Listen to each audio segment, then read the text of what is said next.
মা দেরি হয়ে যাচ্ছে, আমার খাবারটা বেড়ে দাও। শুভ সকাল বন্ধুরা। আজকে এমনি আমারই উঠতে দেরি হয়ে গেছে, এত গা হাতে যন্ত্রণা হচ্ছিল, উঠতে ভালোই লাগছিল না। হ্যাঁ, আমারও তো গলা ব্যথা সকাল থেকে। হ্যাঁ, আর যাদের বাতের ব্যথা আছে বন্ধুরা তারাই জানবে গা হাতের যন্ত্রণা, হাতের যন্ত্রণা কেমন। আর সকালে উঠে মেয়েকে না রান্না করে দিয়ে এলে খেয়েও যেতে পারবে না, ওর জন্য আরো ওঠা তাড়াতাড়ি। আজকে কি রান্না করছো? আর যা রান্না করেছি তোমাদের না দেখালে ভালোও লাগবে না।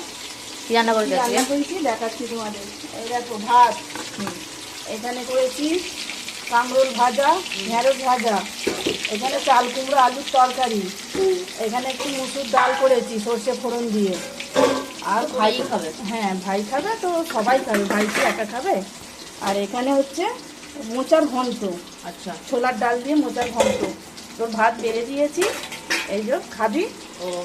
আর হচ্ছে এই যে গোটা মাছের ফিশ ফিঙ্গার করেছি। ও, তো ভাই- নতুন নতুন। হ্যাঁ।